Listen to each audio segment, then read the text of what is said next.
Thanks for joining today's Dr. Data Science Officers. Today we have with us Steve and Venkat from our side, and we know this is December and we are almost close to 2020 and we'll be heading to 2021. So for this year, this would be the last session of Dr. Data Science, and every third Wednesdays at 9 a.m. Pacific, we have our Dr. Data Science Officers, and the next session would be on January 20th, 2021. New year and new things. Keep logging in for the Dr. Data Science as going forward as well as you are now. And as we always mention, the Dr. Data Science playlist would be there in the YouTube. You can always refer that. And during today's session, please use a question and answer section on the Zoom to post any questions. And the chat session I would be using to post few things that would be beneficial to the customers. Thank you, and I'm handing over the session to Dr. Stephen. I'm a doctor now. That's cool. My PhD finally comes in handy. Thanks, Neely. And yes, goodbye to 2020 with this last session of the year. It's been a lot of fun doing the sessions this year. We're actually going to do something slightly different in the new year. More details about that towards the end. Anyway, last time that we met, we talked a little bit about neural networks, and Nico gave us a tour of different types of neural networks. And also we had a little info gain session there where we discussed various technologies, especially cloud-based technologies for working with big data. This session with Venkat, we're going to be talking about anomaly detection. It's an area where actually the TIBCO data science team, the clever people behind Dr. Data Science, where we have got quite a bit of experience. And so I'm looking forward to going through that with Venkat. The info gain this month is about a clustering technique that is perhaps a little less well known than k-means clustering, the sort of the workhorse of the clustering world. Hierarchical clustering is perhaps a little bit more subtle, and in some ways not quite so broadly applicable, especially for larger data sets, but it's a very good method to use for exploratory data analysis. And I just want to give an example of this, perhaps for people who are not so familiar with the technique. So hierarchical clustering, unlike k-means, is not parameterized by the number of clusters. In fact, there are really no parameters to it at all. You just feed in a data set with the requisite number of variables, preferably a smaller number of variables. Venkat's actually going to talk a little bit about that later in the session. But you just feed in your data set with whatever variables it has. And what it'll do is it'll figure out which elements of the data set are closest together, and it'll slowly sort of build that up and join those together and then figure out which clump that's closest to. And as the clumps get bigger, you then recompute which ones are closer. So you sort of start off at the bottom with everything sort of distinctly separated from each other. And then you sort of group things together if they're close and slowly build up these larger and larger clusters according to which ones are closest together. It's sort of a bottoms up approach to finding the clusters. There's a top down approach as well, which is not so commonly used. So hierarchical clustering, therefore, builds up clusters without having to know how many clusters you're aiming at, and also builds up clusters in a hierarchical form. So as you group things together, those then join together in clusters that are related to the preceding clusters, and so on, up and up and up, forming ever larger clusters, but that are linked together to the lower order clusters. So you see in this particular example, we're looking at what are effectively images of wafer maps from a factory floor that's producing silicon wafers. So wafers containing lots of chips. And each of these little pixels here is representing somehow the status of an individual die, an individual chip on the wafer. And so you have lots of these little images here, and you can see there's some differences between these. Broadly speaking, they're mostly these sort of like television screen patterns with all the static on them, although there are some differences down here and some of these vertical lines and so on. And there are differences in the colors. So you can imagine perhaps the algorithm is going to find differences between those. So if I highlight, for example, one of these clusters over here, Spotfire, TIBCO Spotfire allows me to do this quite easily, just to select these in this dendrogram, and it'll highlight all of the wafers that are in that particular cluster. You can see that it's rightly distinguished between these wafer maps that are of this sort of reddish, orange, pinkish hue compared with the other ones that are green. So that's a pretty significantly different cluster that it's found here.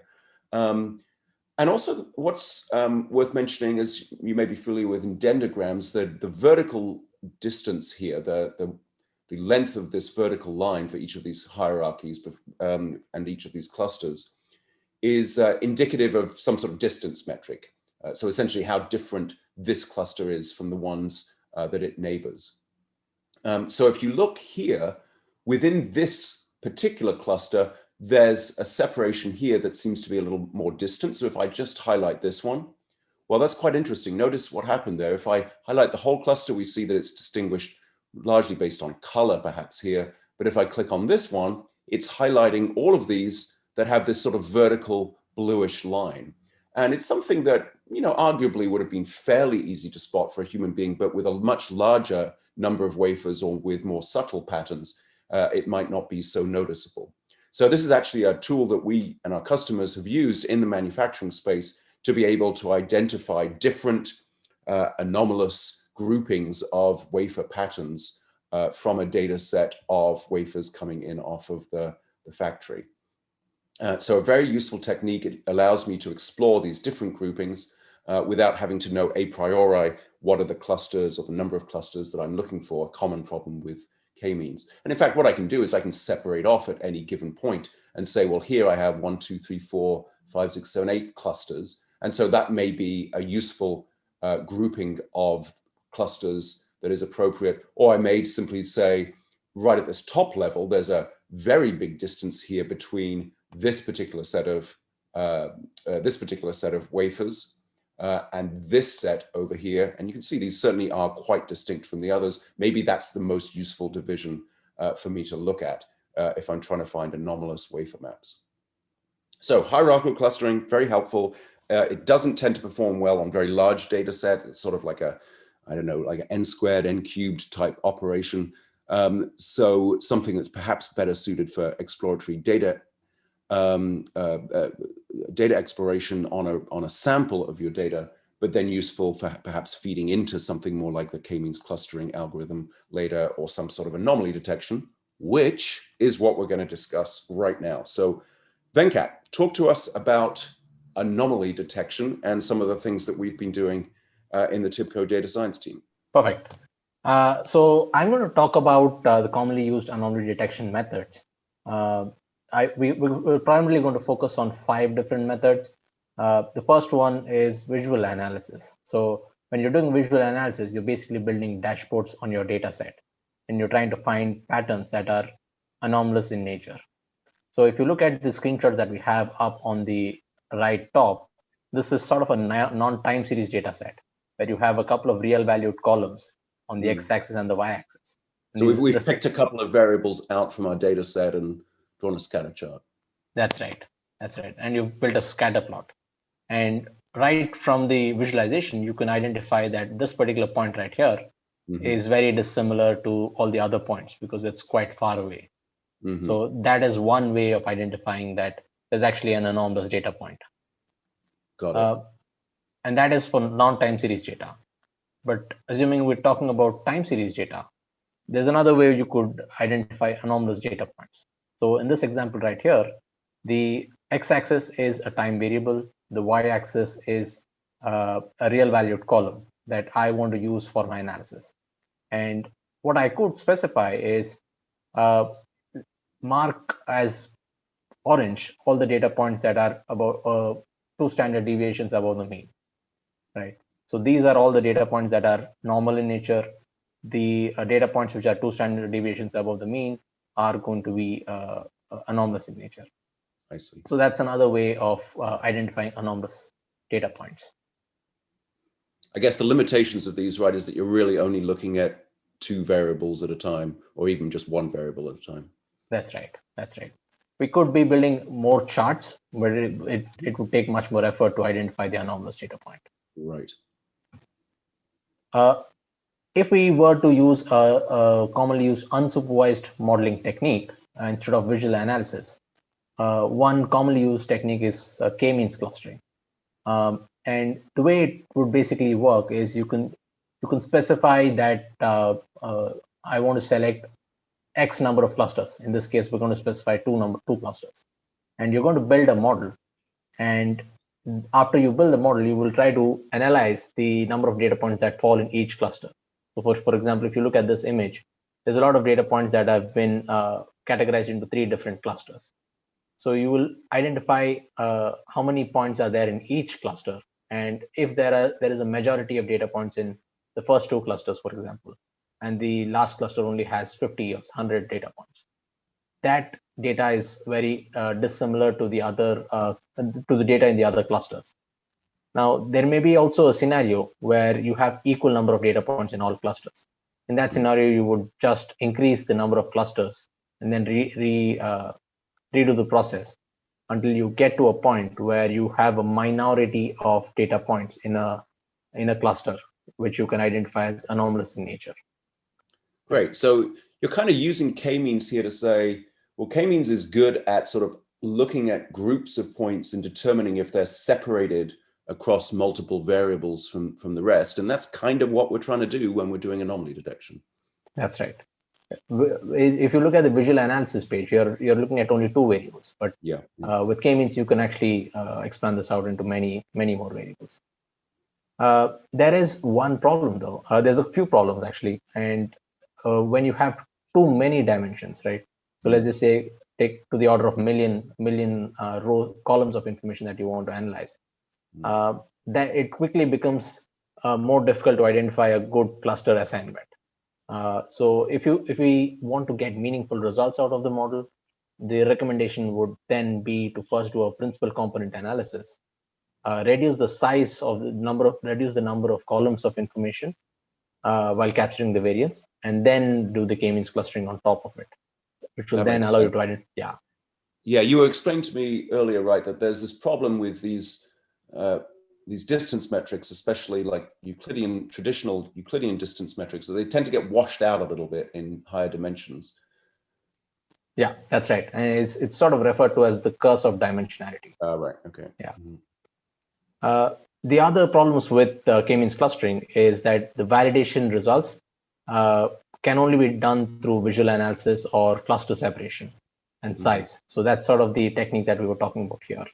Yeah, but you can use those metrics. Like you can say how distant is this cluster, or how large is this cluster from the rest. So it seems like a solvable problem. Yeah. Yeah, and then right at the beginning, it's difficult to identify what is the correct number of clusters to build your model on.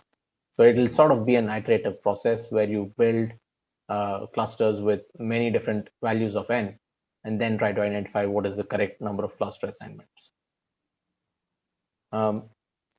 With those drawbacks in mind, TIBCO has actually worked on a couple of innovations.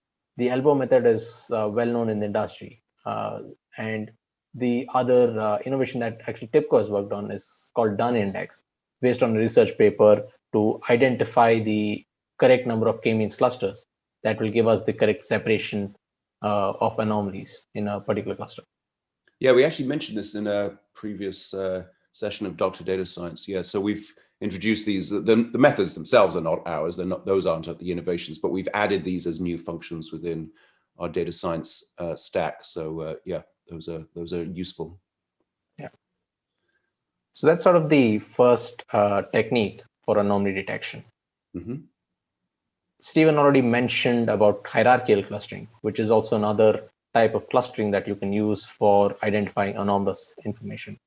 But as he mentioned, we can only use a small number of dimensions to analyze this information. Yeah, it doesn't tend to work so well on a large number of observations, but as a method of exploring samples, I find it really powerful. And there's an example there that I was showing you earlier, where you can see from the dendrogram that there's this cluster over on the left that is well separated from the rest. It's relatively small, And when you click on it in Spotify, you absolutely see there that this is really quite a distinct set of wafers. And in any sensible definition, then a small, very different set of observations. These are anomalous. And this is exactly why we created this dashboard for high-tech manufacturing, is as a way of identifying these anomalous products. Moving on from clustering, another model that we could build is a support vector machine. Support vector machines are generally used for 1-0 types of problems. But for anomaly detection, we could use a variation of the support vector machine known as one-class support vector machine. And this particular model can be used to identify a boundary boundary of your data set, and any new data points that you then introduce will be matched against that boundary. For example, if you look at how this is trained, right? When you train an SVM model, you'll also provide an input parameter called new, and this is basically a fraction of values that that you've identified would be anomalies that could lie outside the boundary.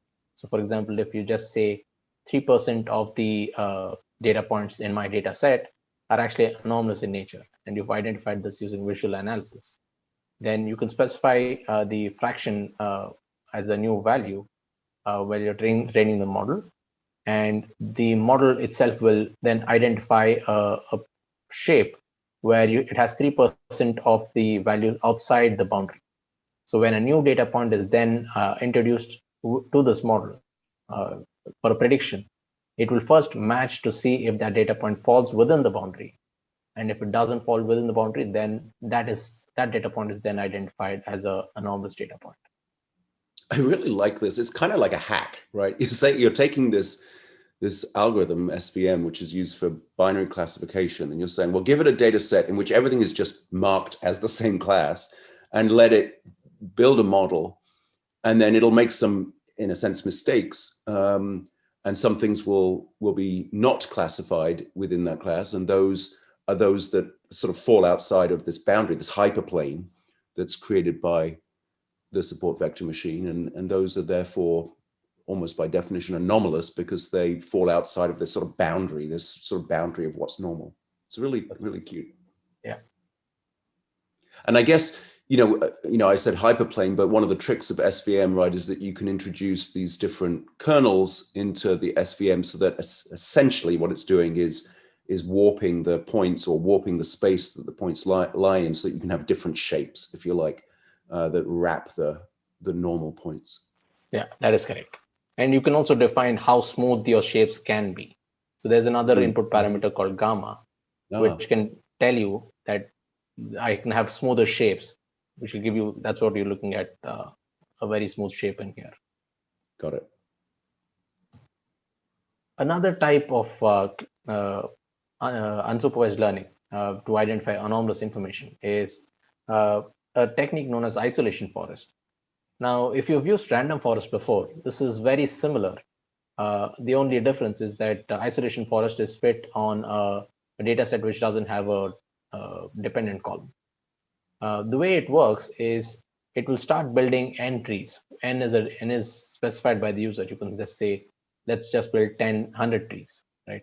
And for each tree, a split is done to maximize the homogeneity of data. The best split, where you can have all the data points in here are very homogeneous in nature. And because outliers by their general behavior tend to be to the extremes, or they're very dissimilar to the pattern, they get filtered out right at the beginning. So when you do this, when you repeat this 100 times, so you're building 100 trees, and when you average the results out, and you look at, for each data point, you average out the depth at which it was split, then you can say the ones which have a smaller depth, those are anomalous data points, and the ones which have a larger depth, basically a higher number, those were much harder to isolate because they fit the pattern of the data set, right? Yeah. So that's what the picture is looking at here. Yeah. That makes a lot of sense. Another way of sort of taking a traditional classifier and sort of hacking it in a way. Yeah. The final method that I was planning to talk to you about is the autoencoders. So this is a deep learning method for unsupervised learning. And the fundamental way it works is you have your inputs, input columns that you will introduce into the neural net, and you can have any sorts of layers in between. So you'll be the clean and modified data set that you're going to send in. Then the intermediate layers could be dense layers, convolutional layers, RNNs, and it will form an encoder layer. Once you have the encoder layer, you will then use the same architectural layers that got you to the encoder layer, and you will have an output which has the same number of columns as the input. Because what you're trying to do with autoencoders is basically you're trying to predict the entire data set. I see. This is a little different to what you would generally do in a machine learning model. A machine learning model is you will try to predict one column. Yeah. In an autoencoder, you will try to predict the entire data set. Just because you're trying to encode and decode, the model is trying to identify a pattern where it can encode into a smaller space and then decode it. There are some data points, though, that will not fit that pattern. And there will be a discrepancy in that particular data point. So when you match the predicted data set and the actual data set, you will be able to come up with a reconstruction error per column, right? And you can create an aggregated reconstruction error column. So the abnormal data points, then reconstruction error here is essentially how distant is the sort of predicted version of this point from the original point itself. That's right. That's right. So that is per column, though, the outputs, but you will have to aggregate it into one column of information. Once we have that one column of information, the data points that have a high reconstruction error are likely going to be anomalies. And the one challenge with autoencoders is that it requires experimentation. We'll have to take multiple shots at training the model and visualizing the results in a dashboard of some sort to identify whether your model is actually overfitting your data set. Just to make sure that you're building a very generalizable model and it's able to identify the anomalies that you were hoping to identify. One of the tools that is available to do this very easily is Google's TensorFlow framework, which will allow you to set up these layers and then train this model quite easily. So again, there's a sort of a theme here, right? Is that we're taking, again, a class, what's typically used for doing some sort of classification, perhaps, and using that to predict, sort of changing what it's trying to predict. Just as in the SVM and the random forest, you're sort of, you're changing what it's typically used to predict. Here, you're changing it quite radically. It's not a single column, you're predicting the entire original observation. And then you're using this sort of internal structure of the neural network to say, well, look, neural networks are good at discovering structure in the data sets in this sort of reduced dimensionality sort of way. And in doing that, what it throws out at the other side should be sort of its representation of what it thinks the point is according to its own internal representation of that structure. And so if something doesn't conform to that structure, it's not going to be reproduced very well. And that's kind of the point of this method. That is right. That is exactly right. It's great. So we've what used we've this, done, right? Yeah, we've actually used this in a setting where we wanted to analyze some power plant data. And I can quickly jump to that. So the dashboard that you're looking at is basically having the reconstruction error on the right-hand side as a bar chart. The map chart is talking about different units and different mills that you can see right here. I can select different units here and different mills. When I select the reconstruction error, I can look at the points over time. over time, there are some points right here which have high reconstruction error, some points right here, some points right here. So I'm going to select the points right here.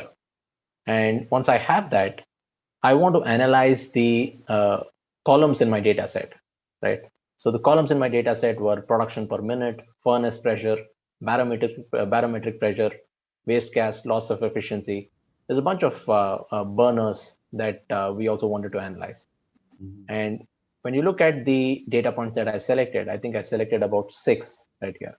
All of these have a high reconstruction error in comparison to the other data points. And when I look at this information, I can see that the differential pressure for these particular data points seems to be a little higher in comparison to the other data points. What's really great about this, right, is that if you had just looked at these charts by themselves, well, first of all, it's quite a lot of charts to have to look at. As you know, the number of variables goes up, it starts to be sort of unwieldy. And also, you wouldn't necessarily have picked out these points. So clearly, the differential pressure spikes there a little bit. But on the other metrics, there's really nothing to write home about. And you know, so you have to sort of look at all of them. You have to align timescales. This is very powerful for doing all of that sort of in one fell swoop. Yeah, the other good thing is having all these columns in here. There may be a scenario where there's some sort of interaction between one column and the other. A high value here and a low value in barometric pressure, for example. That could be the issue. So you can use all these charts to actually analyze that to come up with an identification of why that particular point has been marked as anomalous. Once you've so that's the other nice thing about both your forest method and the neural network method, right? These are non-linear. You can create pretty complex models here. That's right. For this use case, what we've also done is once we've identified the anomalous information, we were able to find resources in the area who can go and fix that problem in that particular power plant. So you can use Spotify's map charts to analyze that data point. Great. Thanks, Venkat. That's very helpful. Some good techniques there that may not be so well known, sort of ascending order of complexity in some ways, but that's really helpful. Thanks so much for showing us that. Nilima, any questions come in? I think we have one or two. Yeah. Thanks, Steve and Venkat, for the wonderful session. I'll just quickly go over a few of the questions. One of them is, what are some other practical applications of anomaly detection? I mean, I think it's almost, you can almost apply it anywhere, right? I mean, if you've got any data set that you're interested in exploring, almost always you're going to be interested in the question of, are there any observations here that stand out in some way? That may be from a business reason, or it may simply be that you're sort of concerned about finding outliers. But, you know, Venkat just showed us the one there from power plant data. We've seen them in the manufacturing space, as I showed earlier. I didn't super emphasize that at the beginning of the session, but really the idea behind those dashboards was in identifying wafers that were anomalous that might indicate something going wrong in the manufacturing process. So you would pick those out, then you'd use some other sort of analytical technique to identify the root causes of those in terms of upstream factory processes, and then go and investigate. And then, but really anything, I mean, we've done examples, of course, from fraud. When you're looking at financial transactions, that's a classic case of anomaly detection. Recently, we've done some work on looking at cracks in solar panels. So looking at sort of anomalous images in a variety of different industries. Venkat, you have any others off the top of your head? We've done some work in the manufacturing and the life sciences space also, with genome sequencing. Right, yeah. That's interesting. And any recent customer problems that you were able to solve using these techniques, Venkat? Yeah, so maybe I can elaborate more on the life sciences customer. Yeah. So we were actually working with a life sciences customer who had massive amounts of data. And this was information related to gene sequencing. They wanted to build an autoencoder model to identify anomalous information in those gene sequencing data. and then highlight that so that they can analyze it further to see what is different in that particular data point. So we actually work with this customer to build out an anomaly detection model, basically an autoencoder on big data using our platform called Team Studio. And this was, I think it was close to a 1-month project. And once we were able to help them with it, they were able to solve this issue, I think, about in 1 hour or so. Wow, that's really amazing. Yeah.